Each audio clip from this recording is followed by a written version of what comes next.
to the Old Lady Hour with Lori and Sheryl. This is episode 2, and we're calling this the Unbreakable Sheryl Jefferies. Woohoo! Yes.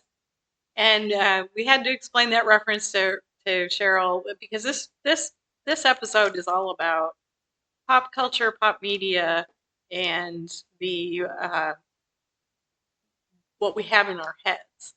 So notably, Sheryl went through a period of time where she was really not interested in anything in the media, pretty much. And so um, she didn't. This reference is to the Unbreakable Kimmy Schmidt, which was a really great show about a young woman. It was like she was 14 and was captured by the mole people and put in a bunker for like 10 years or something like that. What? And then she comes out and has to reintroduce herself back to society. So Sheryl was not really in a bunker, but anyway, Close. close to it for just like pop culture and media.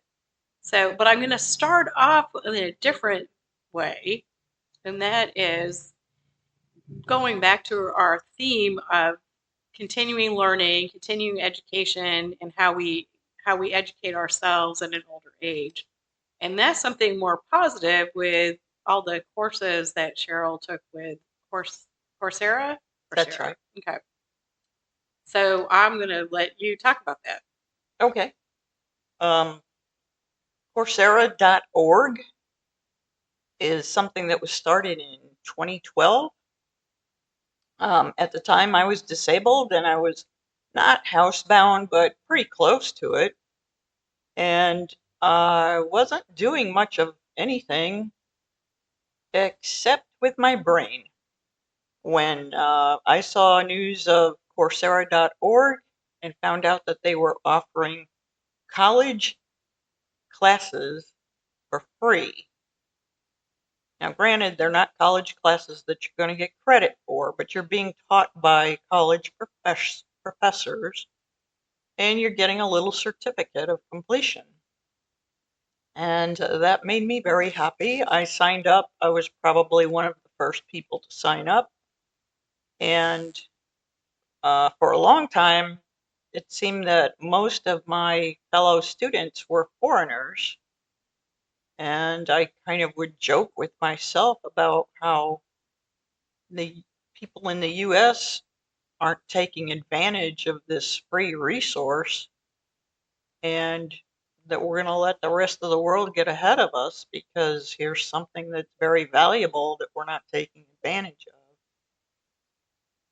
I, on the other hand, took full advantage. I took a total of at least 20 courses.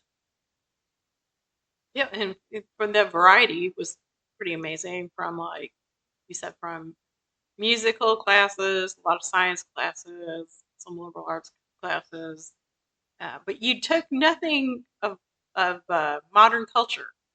Actually, well, that's true. The music classes were not to learn how to play; they were appreciation classes, or history classes. One was Beethoven, and I think there were like 3 classes I took on the history of rock and roll. So, yeah, no real current events. I did take a lot of science. Yeah, and there's nothing wrong with that, so that's good. That's all. That's all good. I, on the other hand, really haven't taken any classes since probably 1983. So, but I'm just You do your own self-education. I do. I've taken some workshops. I'm actually a very poor student now because I think I already know things, and so I'm just like But you disagree. do. I'll disagree with the teacher. So I just decided I'm a bad student now, and that I have a bad attitude going into a class, and so um, I I feel like it's best for all involved for me to just do my own thing. Yeah, for me, going back to school was like it was like winning the lottery, being able to go back to school. And we mentioned in the episode 1 about the W, but I don't think we described it very well. A lot of people don't know what the W is. That's and right. so can you explain? The W is short for Mississippi University for Women, which I think is like the third name that it's had. But it was originally, back in the 19th century, the very first university for women in the country. I think it had a name like something about industrial institution or something like that, but I don't know for sure what the original name was. But It's it's in in Columbus, Mississippi. Yeah, and uh, it's co-ed now. it is co-ed. It's been co-ed since the 1980s. I think 1983. Um, and they're trying. They were going to change the name a couple of years ago, and they came very, very, very close. But they kept coming up with all these names that sound like nursing homes. No one likes them. The alumni did not like them. No. And Alumni fought back. And so it remains basically the W. The W. And that was just like, to explain that. And then, I mean, you graduated. Yeah, the other thing is it's a small college. It's like 2,500 students. So it's the perfect size college for me going back as an adult. As almost a dead person, actually. were, were there many other students your age there? No. Okay, so you're kind of off on your own, and the classes you had were mostly with traditional age students. That's true. They were all kids that could have been my grandkids. And your professors were probably mostly younger than you. Yeah, they're probably in their 30s. Maybe one in her 40s, although I don't know. And then my art history professor was probably my age. So not a lot of old ladies there. No, not a lot. Oh. But a lot of good people there. Yes. I highly recommend that school too. It was a overall really fantastic experience. Yes. Yes. And as I said, I graduated from a college for women. Yep. It's not coeducational to this day. A little more famous too. It's got the name Smith College, but not, doesn't have an initial. Could be the S. The S. And I left all my college time behind me. I've ended up living in a university town because my husband taught here in engineering and so we've been in Tuscaloosa since 1986. And so I call myself academic adjacent. That's right. Because I'm like kind of in the university world. I kind of have the same interest and approach to things, but I'm not formally been a student. I've done some teaching, but again, mostly community classes or whatever, so not anything formal. Right. And now I am academic adjacent because I refused to go to graduate school because I didn't want to do someone else's work. I want to work on my stuff. Yeah. So we're doing maybe things that are interesting to people in academia. We're just not in that system. Right. So maybe our time together, some of it has been like a course for Sheryl in pop culture. Yes. And so as I said in the last episode, part of it was for me. I would make a joke or a reference to something and laugh about it. And Sheryl looked at me like, what? And so I said, okay, you have to watch this or you have to watch that. And so that got me thinking about a lot about all the pop culture that's in my head. I do have a problem that once I see something or hear something, I often cannot forget it. It's not that I want to remember necessarily, but I cannot forget it. She has a very good memory. Well, sometimes it's not wonderful, especially if I've seen a disturbing movie, and so I really do keep myself away from a lot of disturbing content because that makes sense to me. I cannot keep it stays with me, and it's almost like I experienced it. So I tend to gravitate towards comedy, things that are more lighthearted. I really do love satire, and I really do love comedy of all types. So And this is why you would never watch the stuff that I would suggest to you if I were to do so, because I watch very serious stuff. Watch very dramatic stuff, and it's the kind of stuff that might stick with you, and you don't want to do that. that's And I get that. yeah, it's a lot of that. And some of it is just I just this it's a personal preference. But Hmm. um, anyway, so what are some of the long list of things that made Cheryl watch? What of those? What are some of your favorites? Some of my favorites. Well, I'll give you my number one favorite was Schitt's Creek. And that is a pretty good show. Um, many of you are familiar with it. We just loved the whole thing. I watched it twice through. Got some of the jokes the second time. And so, what is one of the things that we end up doing a lot? Caca. We really, really loved the Crows Have Eyes Part 3, and the whole Moira being a part crow. Um, Moira's the best. we yeah, she is, and she is basically essentially an old lady. Yes. Essentially an old lady, and we do model ourselves a little bit on her. You know, at first she was like the most annoying to me when I first watched it. I'm like, who is this woman? She's horrible. She's so annoying. She's Right. so self-centered. But then the second time through, particularly, I'm like, no, she's a survivor, and she's making the best of a really horrible situation. And some of the survivor techniques are going to make her kind of insufferable to people around her. But maybe that's what we have to do sometimes. Yeah, maybe. So, and she she comes out when she gets a very a part in a movie that is like this horrible, terrible movie, and yet she treats it very seriously. She treats it as if it's the best thing in the world. And maybe we've been in situations where we're handed an assignment or a project, or we agree to do something, and we know it's just no good. Like we just know it, but we don't care. We'll just put everything into it, and that is our Crows Have Eyes Part 3. Caca. so, so there's that. Plus all the other characters. Everything about it is great. Yeah, that's a fun show. Um, It was not a hardship to watch that. no. Do you have another show that you liked? Yeah, there were a few that I liked. And I actually went through them in my head a couple weeks ago, and now I can't remember. But I liked Gilmore Girls. I thought that was fun. Although I have to say, I am Team Dean. Really? Yeah, really. I was just Team Luke. I didn't care about the Yeah, teenagers. Team Luke all the way. Actually, I like Logan too. I have to admit.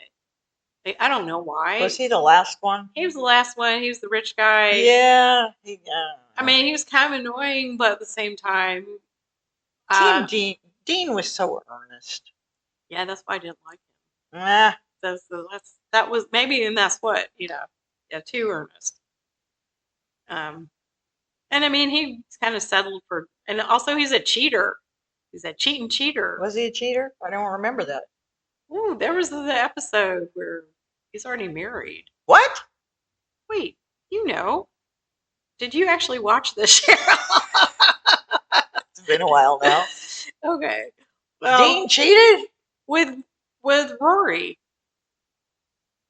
He was married when he cheated with Rory? Yes, that's why Lorelai was so upset. Well, crap, I'm not on Team Dean anymore. Okay, well, there you go. Who's the middle one? Oh, yeah, I forgot. He's the one that he's an actor. Oh, yeah, he was in something else. Yeah.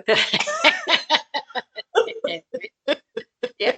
Yeah, I kind of liked him. Okay. But I mean, I'd never, like, a lot of these shows for me, I didn't see really until the pandemic, because I was watching a lot more TV then. So Right. it's not like I was like, on top of all these things when they first came out. A lot of this is like new for me. Right, and Gilmore Girls is still drawing in new people. So yeah, and because of the magic of streaming, Right. For many things, for music and for movies, for TV shows. Um, let's see, and what was one of the other ones that I made you watch? Well, there were a couple that were misfires for me. What Do you was want to that? know about those? Mm-hmm. Well, Parks and Recreation, I'm sorry. Okay. I only got through one or two episodes It and it gets just better. wasn't for Yeah, me. it gets better. And The Office, I also failed on that one. Yeah, see, I love The Office too. See, So, those are workplace comedies, mhm. and I never saw work as funny. Okay. I was very type A, type whatever type is high strung and nose to the grindstone. Hmm. But I think both of those shows are also highly satirical in a way, and the characters are all. I mean, and it takes a while to warm up to them too. Yeah, I didn't give either one of them enough of an opportunity, I'm sure. And I don't think you've But I am almost 65 now, so my time really has to count. right. And I don't think you ever watched Seinfeld.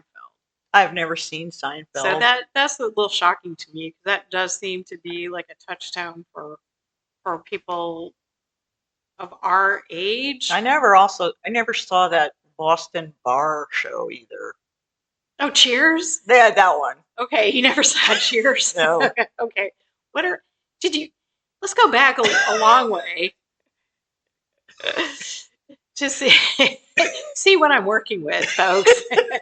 Someone our age who didn't see Cheers, like it's. I'm sorry. I know you Gen Z people out there, whatever millennial, you didn't either. You're excused, but if you're our age, Cheers was.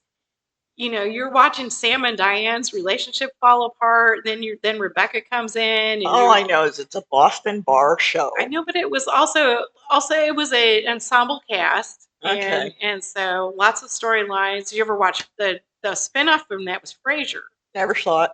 Okay, Frasier is I also watched Taxi once or twice. okay. Well, all right. Um,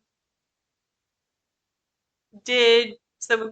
Um, let's go on to there was an ensemble based show that you did like, Which one was at that? least part of Community. Community. That was kind of fun. And I suppose it was mostly fun because I was going to community college at the time that I was watching. No, I wasn't because I didn't have time to watch anything while I was going to community college. I watched it after that. Yeah, but I mean, you could relate to some of I it. could relate to some And of it. in that scenario, you're peers. Yes, yes. And see, I like school. So school, yeah. And he also like he wanted it for the community. Like he was kind of lonely, and so he was taking classes to stay with everyone. Yeah, But really, all of the students. I wasn't lonely. They did stay. I know. Okay, you weren't lonely. Pierce was. I wasn't. But you did like the idea of a community. I did. Okay. Like, wait, what? No, I'm a loner. Okay. I don't do communities. So just a couple of days ago, we were joking about the differences in our personality, and I just said, "Oh, we're Bert and Ernie," and Cheryl's like, "What?" I'm like, "Ah!" So I had to show her a video of Bert and Ernie, and yeah, I think it's pretty accurate. I've heard of Bert and Ernie. Well, anyway, and I'm an optimistic person, Yeah. and I'm definitely the Ernie, and Bert's definitely a little more, and even like, I guess, even we might even say I'm SpongeBob and you're Squidward, which again, Oh no, another reference you don't know. no. So, Squidworm? Squidward, he's a squid. Squidward. Squidward. Okay. He does. There is an episode in SpongeBob that was one of my favorites where Squidward decides to quit working at the Krusty Krab and he decides to become a full-time artist. So I did relate to that. And at one point, he's turned sideways and there's like this big rectangle shape coming out of his body, and he said I couldn't sell any of my paintings, and so I just ate them. I do relate to that. So there's that. So in my background, I can remember watching children's shows as a child, but then I had children of my own and watched them again, and then I've had grandchildren. So I've had, and because And your children were far enough apart yeah, to where you had to watch children's shows twice. right. They were 8 years apart, and so almost a decade, and so like there are gaps in my knowledge about like adult shows, or not like adult X, like shows for shows for non-children. There's kind of a gap, and there's definitely a gap in my music knowledge in the 90s because I had one baby in 1989 and the other baby in 1997. So in that whole period of time, I was basically listening to Barney and kids videos. But also they have informed me. So as they were growing up and as they got to be teens and even young adults, they were sharing with me all the things they liked. So I have, and So you have a massive file cabinet in your head of pop culture. I do. And so I'm trying to share that with my friend who has an empty closet. Yeah, that's about right. That's about right. So one thing I was just thinking about just how it informs how we see the world, because we're trying to be educational in terms, really, Yep. or entertaining. We are part of. We realize now we're part of pop culture. We are. Wow. So Mind blown. yes, there you go. So the other thing I was like, what is your earliest memory of pop media? And so we talked about this the other day. So Sheryl had an interesting story about her mother, about her working for. Yeah, go ahead. Yeah, my mother worked for Western Union for 23 years before they laid her off and replaced her with a computer. That's beside the point. Um, when we were young, we were a family of, I'll say, music appreciation. And how many were in your family? There were 5 kids, so we had a household of 7 people. And what age were you, what order were you? Well, we were 5 kids in a span of 5 years and 4 months, and I was fourth out of 5. And we all loved music, but none of us played anything until my brother played drums in middle school or high school. And but we all loved listening to music. So we had record players. We had a console stereo, big, heavy, took up half the room type thing. And we would sing. We would all sing to the records and whatever. And I mean, my earliest purchases when I had jobs was records. But you said your mother brought home Yes. samples, was it? Yes. My mother, Western Union made these really flimsy vinyl records that are so flimsy they're the kind of thing that you could find in like a magazine. It's not the hard vinyl that we're used to, but they were records and they played. And they were really stupid little songs like Western Union coming. Da, da, da, da, da. It's like, and we played these over and over on our little 45 record players. It's like every time mom would come home with one of those, because they were special, they weren't normal, we'd just pop those on and they had artwork. I mean, it was really weird. Well, and for some of the younger generation, a 45 is just like Good point. a small record. Vinyl's back in, so they've seen it, but um, most of the LPs, long playing ones, are mostly what you see now. But back in our day, Back in the old because we days. are old ladies, I have this memory of we had a 45 record player, and you just drop the needle on it, and there it is. And it came with a pack of little 45s, and the ones I remember the most. And then this is very early memory because I was thinking I remember being in our basement in our first house, so I must have been really little. And there was a musical story version of um, Rumpelstiltskin, and I still remember to this day Rumpelstiltskin's voice saying "straw into gold, straw into gold," and yeah, so that was weird. And then I think there was a Mary Poppins was very big back then, Yep. and there were songs from the few songs from the movie, so that we sang, to supercalifragilisticexpialidocious Yep. and chim chimney, yeah, all of those Yep. great things. And this was the original Mary Poppins, not the later version, which I'm sure they thought was going to be great. Was not. I don't know. It didn't bother. And then inexplicably, Nancy Sinatra's "These Boots Are Made for Walking."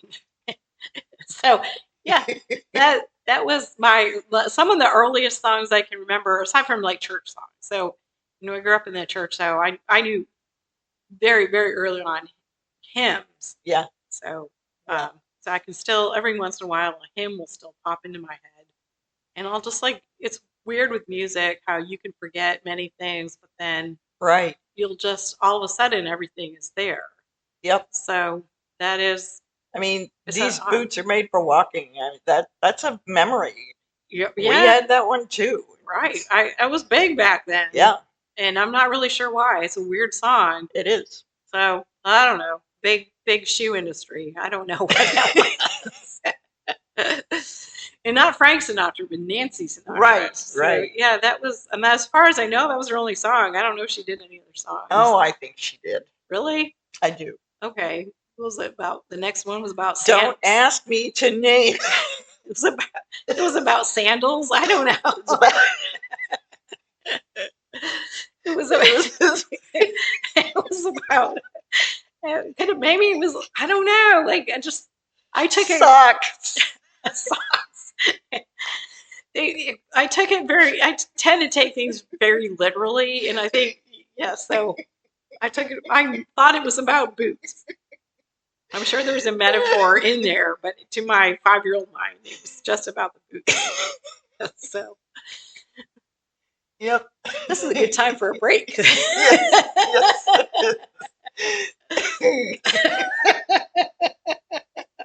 Yeah, stop it. While we're taking this quick break, let me just fill you in on this. If the Old Lady Hour with Lori and Sheryl were a band, I think Lori would be the lead singer, and I think Sheryl would be the bass player. What do you think?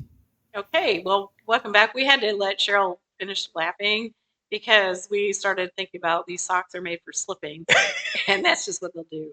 So, Yeah, and Sheryl has a little lung problem, so you get her laughing too hard, she winds up choking to death. We are old. Then We I'd have be gone. You're lucky we're not just talking about our health problems all the time. That's right.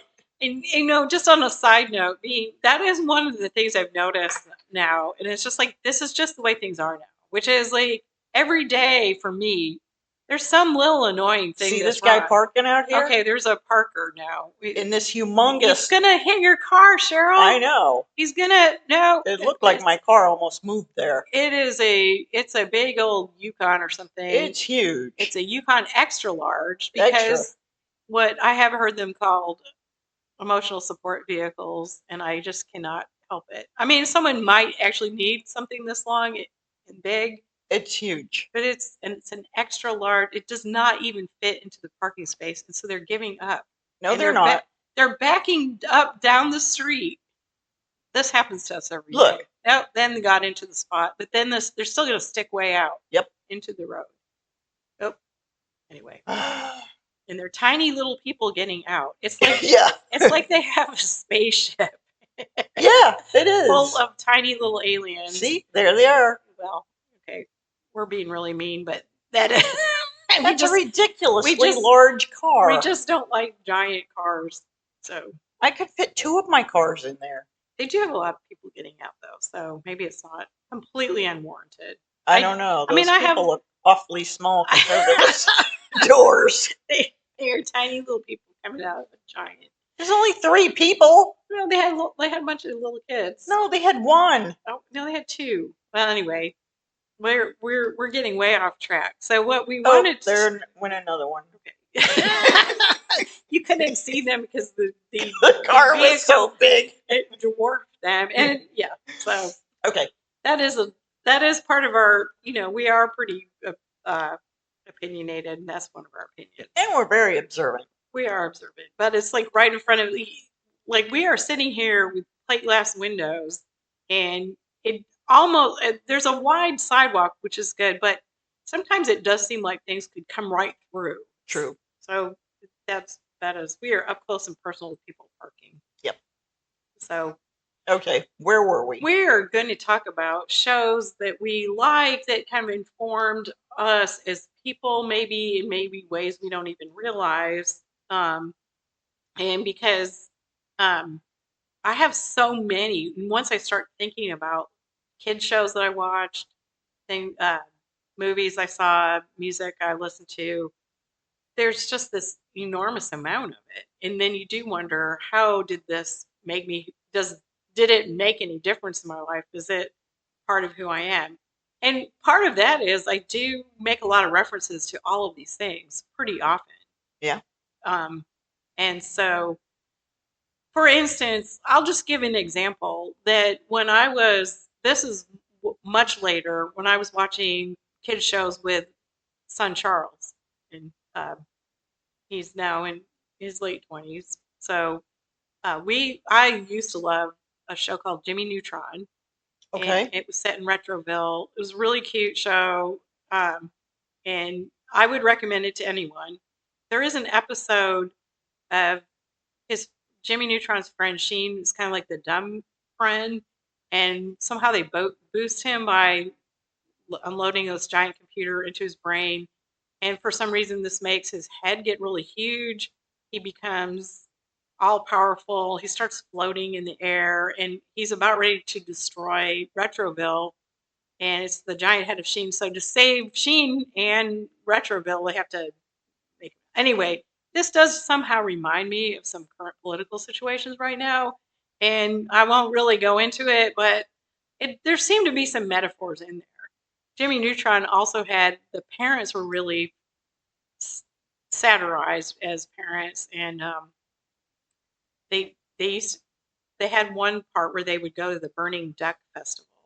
So instead of Burning Man. Anyway, I love that show so much. I think you referred me to a Jimmy Neutron episode. I think it was the head of whatever you said. Yeah, giant head of Sheen. Giant head of Sheen. And I found it on YouTube and I was watching it, and just at the point where I was supposed to watch it, it quit. Oh no. Oh well, it's okay. So I never did see your point. But let's go back to, what did you like watching early on in your life? What were some of your favorites? Oh, early on in my life, I enjoyed One Life to Live and General Hospital. And you said you like Dark Shadows. And Dark Shadows. I did like Dark Shadows. And you said? It was too scary for me. Dark Shadows was too frightening for me. Well, it scared me too, but I watched it anyway. Which I was actually thinking about that, and that makes no sense to me because I won't watch like horror movies because I don't. But Dark Shadows wasn't really horror. It was just spooky, scary, and it was a soap opera too. Yeah, but I was a kid. Why would I watch that? Well, because you had older siblings, and I had a crush on Barnaby. Right, and I think it was because you weren't because if you're the oldest, right, you may be like a little bit. Your taste and everything is maybe a little bit younger because you're the first one out there. Right. But if you've got older siblings, you're just going to watch it with them. Right. And so that that means you're going to watch things earlier, Right. which I think happens all That's the time. true. So as the oldest, I watched younger things. I watched Sesame Street as my siblings were, and it was new and it was fun. It was really weird to be watching it and then watch it again with my daughter and watch it again with, it's just like, and then by the time the grandchildren are around, there's so much streaming, there's so much kids programming that they did it. It was right. And what do they get excited about? Right now they watch YouTube. What else do they get excited about when they're at your house? Commercials. Yes, because they've never had, my kids' age don't get cable, so they're just all streaming services. So when I have just on cable and the thousands of commercials come on, they'll see a commercial they like and they'll say, "Let's play it again." I'm like, "You can't. It's just there." So I said, "Don't worry, it'll come back." Over and over. So yeah, the whole way we can watch things is really, we had to be there for our shows. We had to be, Yes, yeah. that's right. So when I was thinking about, my mother used to like The Young and the Restless. So I think I watched that with her as one of the soap operas. But I really like things like what they had a lot of when we were younger, but they don't really now, are variety shows. And so, I mean, I remember watching Lawrence Welk. Yes. Because I liked the costumes. I was very, very young. Yep. Yes, I did watch Lawrence Welk as a very young child. Because they had pretty dresses.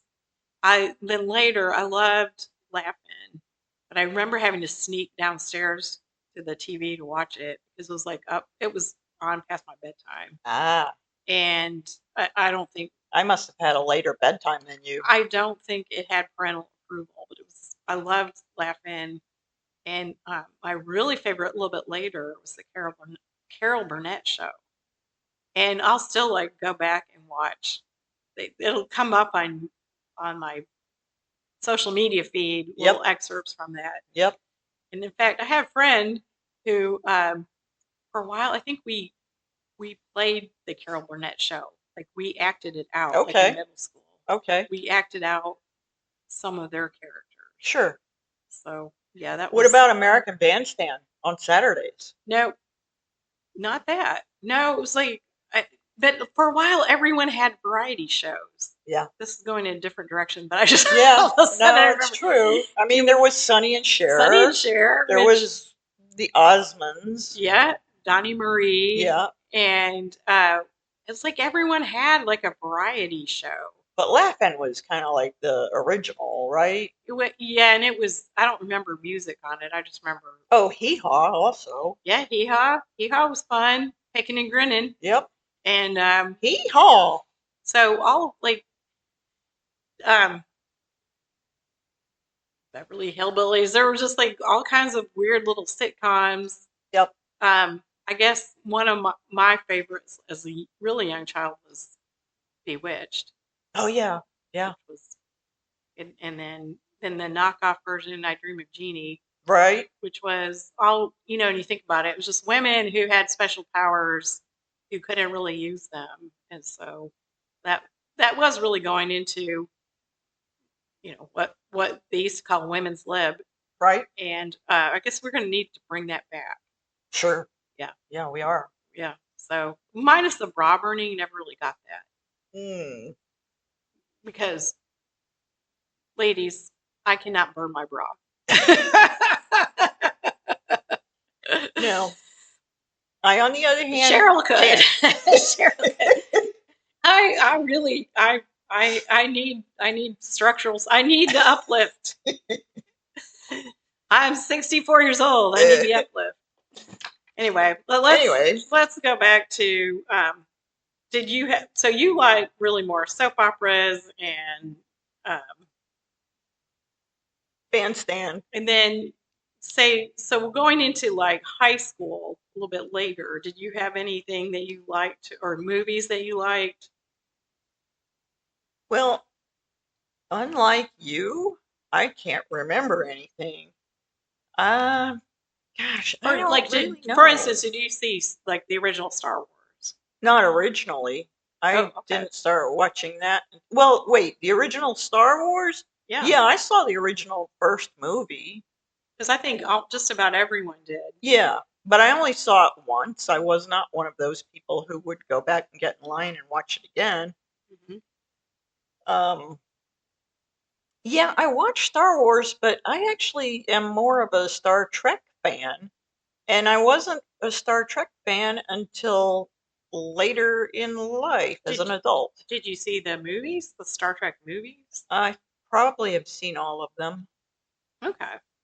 Yeah, I mean, I guess I'd have to say I enjoyed the original Star Wars movies, Hmm. but mostly just the first I think I only watched the first one. one. I really enjoyed it, but I Mm-hmm. don't think I ever watched The Empire Strikes Back. Okay, I've seen yeah, but then I like the idea of Star Trek better Yes, because it's less fantasy, it's more yes. space travel. But um, Yeah, and maybe that's the difference for me. I don't know, because I do like a lot of science fiction, so it's very strange to me that I only watched one Star Wars movie. well, they're always out there. I know. The other day, Again, I'm almost 65 yeah, years old. I the other day I made a visual reference to Lord of the Rings, That's right. and Cheryl's like, "What is this?" And I'm like, "Oh no, not you don't know Lord of the Rings." Sorry, I Okay, don't get that an, reference. another assignment. That assignment I am going to take up. Yeah, I think you'll enjoy it because it is fantasy, but it's all metaphorical. For me, the book had way too many battles and too many elf songs, and I mean, I'm okay. The movies are okay. Um, I'm a little impatient with them, so Okay. it's not my favorite. Okay. Again, they weren't funny enough. I feel like that if I had a choice between watching, and like my husband Alan loves Lord of the Rings, so we had the DVD version, which again is kind of old school, and we had the long version of it. It just went on and on, and sometimes if he got like a cold or something, he just watch it. So I always know, like I associate with him being sick, like watching. I was just like, why don't you just get rid of that ring? Yeah, just drop it in a mortar or already. Anyway, Whatever that means. Mordor. The That's the evil land. Uh, volcanic fire pit in Mount Doom. That's the only thing that can destroy the ring of power. Okay. Okay, so I mean, these are all just like really common, everyday references. It's so That some of us just don't get. but you're getting them. Working on it. Working on it. Um, and it's just like yeah, we can kind of go on and on. But I need a break. Okay, let's take a break. Here's another little tidbit. If the old lady hour with Laurie and Sheryl were a television series, it would be an animated sitcom, don't you think? And we're back. I had a little bit of. I wanted to talk about something and I completely forgot because I am an old lady, and so yep. She's not that old. Well, no, I know. I just forgot. We've been thinking about so many things today. But I wanted to talk about our musical memories just briefly. We're just going to touch on them. And um, my musical taste is very wide. I like all kinds of music, but I think Cheryl's is a little more specific. But a lot of people don't know this about you in music, and that for a while you were a DJ. Oh, that's right. Yes. I was. Okay. Well, where were you a DJ, Cheryl? Where was I a DJ? Well, it started in my brother's basement. He had a bar set up in the basement. So Yeah, I used to play the records for my brother's bar. basement. See, that would never have happened in my house. No. Yeah. So that was good. Yeah. And I mean, I was really young. He was only 19, I think. So that would have made me 16. Okay. But anyway, yeah, when I moved to Phoenix, I DJ'd some, like a wedding in San Diego. Wait, you were in Phoenix and you went to San Diego? Yeah, to do a wedding Wow. Why? because I was asked Okay. That's all you need. and I had the equipment. Okay. And I'm like, yeah, I would love to. So I DJ'd a wedding. That was probably my first big gig. And I did well. My problem as a DJ is I don't like to speak. So I would have the people who were paying me do the talking and I would just spin the record. Okay. That was my favorite part. Okay. And then when I lived in Maine, I DJ'd a couple of high school parties and a couple of weddings and just stuff like that. I tried to get a job at a bar in Phoenix when I lived there, but I think I was discriminated against because of my age because I was only 20, 21. Yeah. Not even drinking age yet. So Yeah, hard I to. mean, I may have been 21, Okay. Okay. but they hired some old lady. Some old lady. She's probably 30. I think she may have been in her 40s. Yeah. But yeah, I used to love to spin the records and make playlists before it was a thing, and it was fun. Yeah. So my musical beginnings, I think, again, were a lot of church hymns, like old-fashioned hymns. Yep. We went to a camp meeting every year, and there were lots of like old-fashioned hymns. But sometimes at the camp meetings, I remember one time there was a group of young Canadian brothers that were on like some kind of church circuit. And I've had crushes on them. I think yeah. So, but and then I was in middle and high school band or elementary. Really started. Mm-hmm. So we played a lot of wind band music, which was fun, and um, and I like classical music. So it took me a little bit longer to like really um, like what was popular. Although I do remember the Beatles when I was really little and singing with my older neighbor friends, things like "She Loves You," yeah, yeah, yeah. Yep. 'Cause I like, and also the Monster Mash. I remember that. Yep. Like so, like just really early on. So that was like because my husband's older than me. He's still a Beatles fan. To me, the Beatles are still kind of old, like out of date. Yeah. And so I don't really share that same devotion to them. Right. So my first, like the band of the the big name during my high school was really um, the Bee Gees. Oh yeah. And disco. Yeah. So, yeah. Disco was it. And then in college was really it was like punk and the B-52s and Right. kind of the Athens, Georgia sound. Yeah, I was actually more into Genesis and REO Speedwagon and Styx. Yeah, I mean, I like all of those. Foreigner. I really like the Carpenters. Yo, me too. Yeah, I love the Carpenters.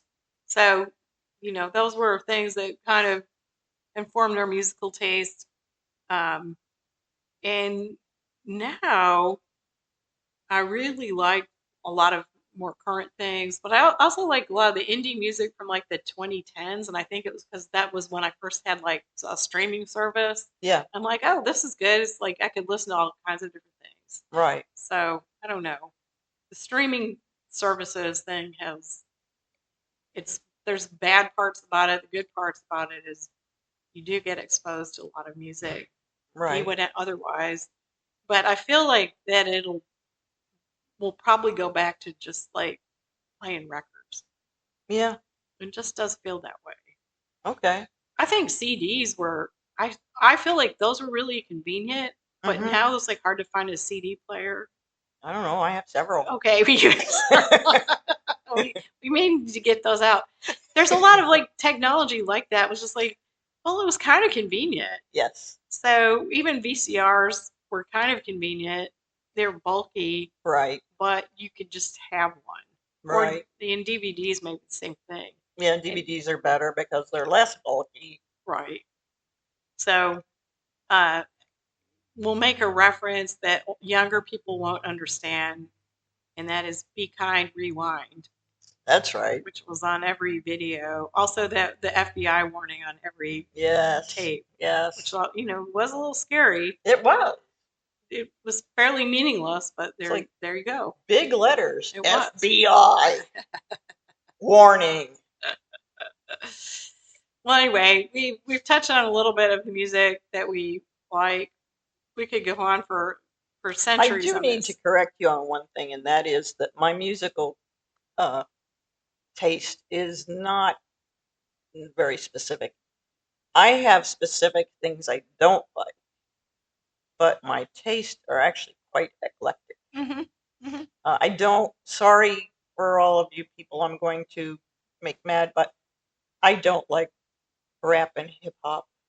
Well, so I do. So there's that. But I don't play it here as much for Cheryl's sake. I'm not real big on country, but I do like derivatives of country Yeah. or things that are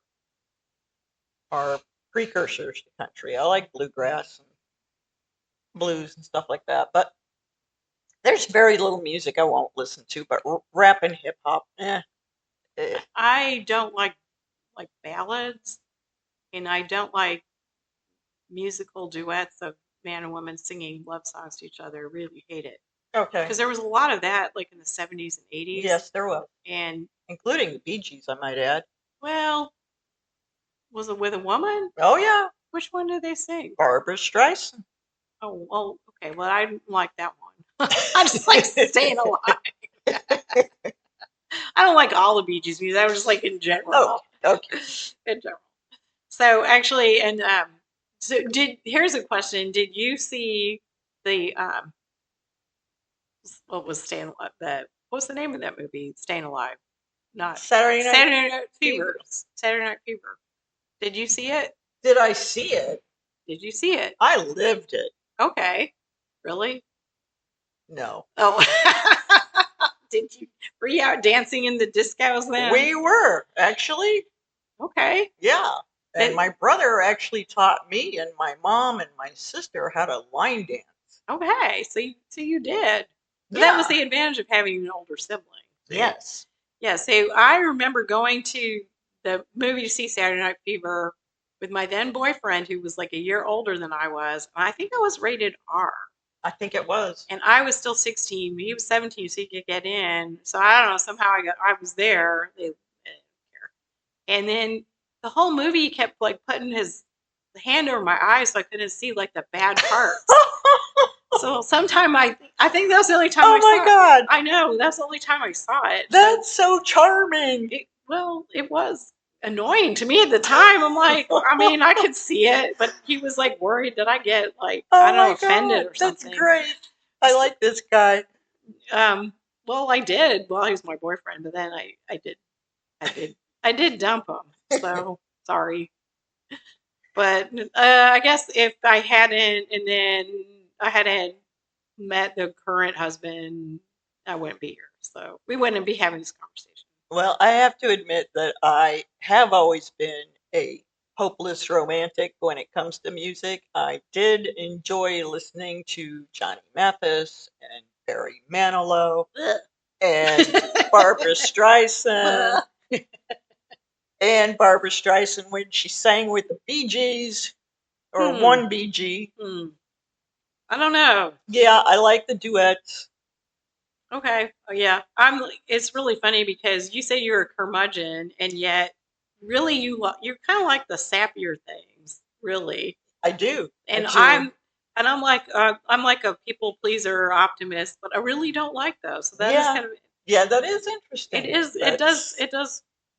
I don't know what that says. That's really bizarre. I don't know what that says at all. But also maybe it's because the same reason I like comedy because it's always poking. Yes. It's deflating things that get too serious, Right. and so like too earnest. Yes. And for some reason, I'm very uncomfortable with that. Yeah. So I don't know why. That's a flaw in my character, I suppose. I was thinking it was a flaw in my character that I like the sappy stuff. No, I think it's a flaw in mine. Okay. I don't know. You can have it. Okay, I'll take that flaw. Flaws for 100, please, Alex. All right. Well, we're going to end this segment and we're going to begin the next one with our current recommendations because, of course, you're listening to this to get our opinions on life, and we have some good recommendations for current Is that shows. why they're listening to us? Well, that may be one of the reasons. The others are just bored and they just have some crazy show on. They're cleaning their house. Okay. So we'll be back. If the old lady hour were a song, it would not be a ballad, unless it was a heavy metal ballad. But it would probably be a joyful alt-rock song. All right. And we're back with our current recommendations for just things that we like right now. So, because, there's just so much content out there. And you need someone with good opinions and good taste to let you know what you should be watching. That's us. And That's that's us. Because we've seen it all, basically. We've had decades of watching movies and TV shows and music. So we have a good perspective from which to judge. That's right. That's my opinion. Yeah. Anyway, take it for what it's worth. It's free. It's worth every penny you're paying. That's right. So one of our favorite shows right now it was on the Sci-Fi Network and now it's streaming on Netflix is The Resident Alien. And this is a little weird because, first of all, Lori doesn't like really sci-fi a lot. No. And I never watched Resident Alien because I kept getting it confused with, what was I getting it confused with? The Resident? No, I don't know. Resident Evil. Oh, Resident Evil. I would think movie. Resident Evil, and so I would just back away from the remote. And I had forgotten that Alan Tudyk is the star of Resident Alien, and that would have drawn me in if I had paid attention. Because he was in Firefly. He was in Firefly, which was one of my absolute favorite shows. Which I haven't seen. Maybe I should see it now. I think you'd like it. I probably would like it. Pretty funny. Yeah, it's funny. Well, and that's, a lot of it, this show is it's hilarious. Yeah. It is not, there's drama and everything, but really the drama is really, to me, just set up for the jokes. Yeah. It is just, and it's, and for me, it's got enough drama to make up for the fact that it's funny. Right. That's true. But the characters are all really well thought out. Everything about it is pretty good. And Alan Tudyk as the alien is just amazing because he takes possession of the local doctor's body, so he looks like a person, but he looks like a person who's inhabited by an alien. Yes. There's something in his eyes, the way his mouth, the way he moves, and he's not right. Yeah. That man ain't right. Yep. And he looks like the lizard person that he actually is. So it is, and it's just, it's really funny. It's definitely highly recommend. But it's not just funny. No, there's drama, and but it has strong female leads. Yeah. There's a lot. The characters, a lot of them are women, and the women are all get together and they're friends with each other and they're important. It's also it's set in Colorado, and there's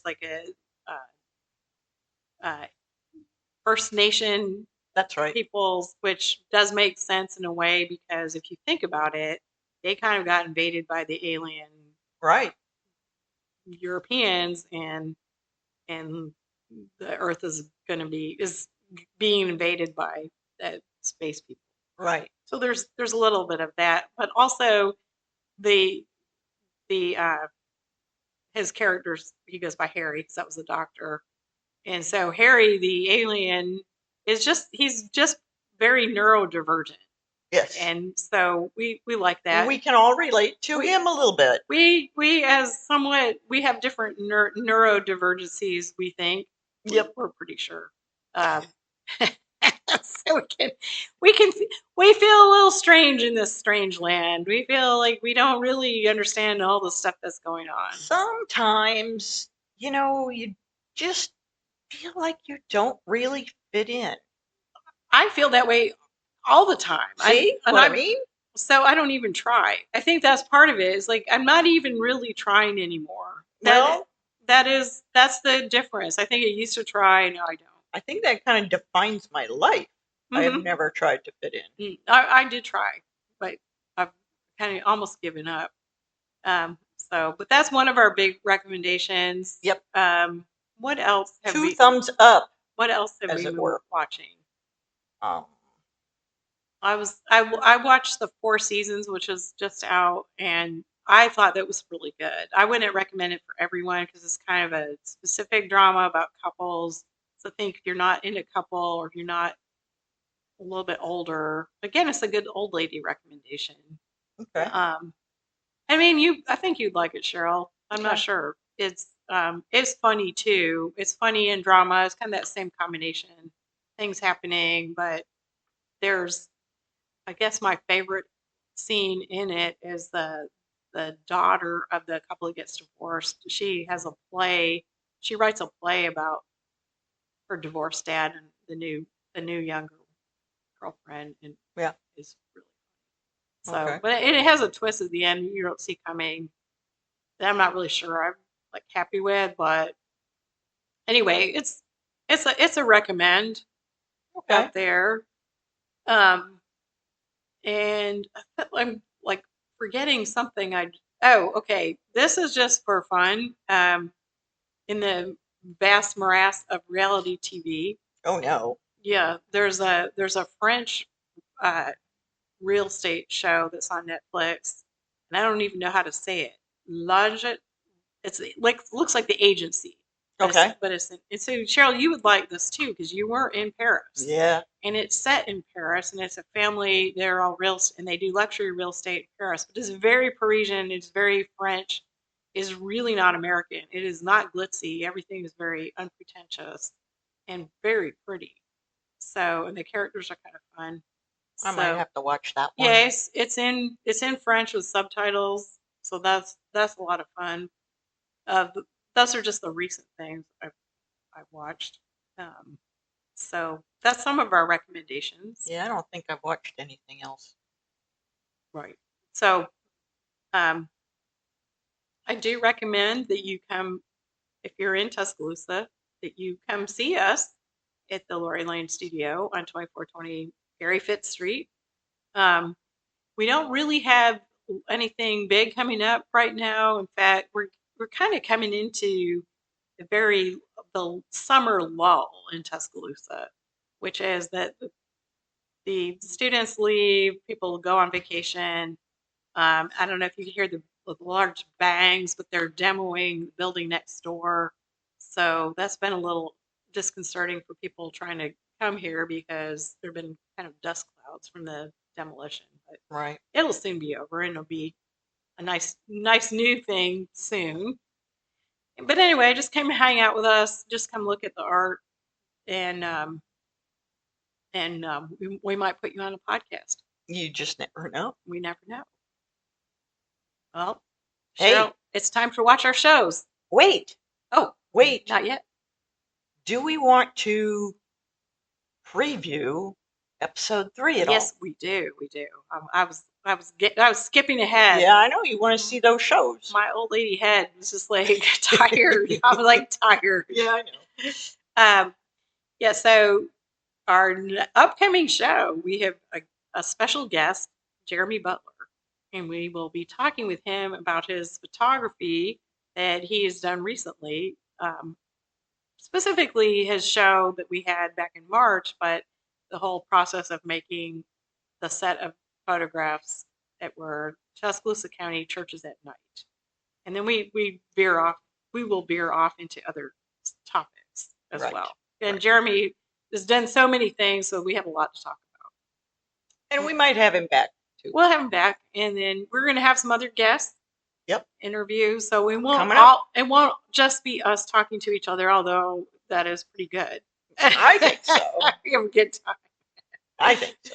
We're gonna have a lot of guests scheduled, and so stay tuned for all the interviews. Yep. Now I think we need to go watch our shows. We're gonna watch our shows. Bye. Bye.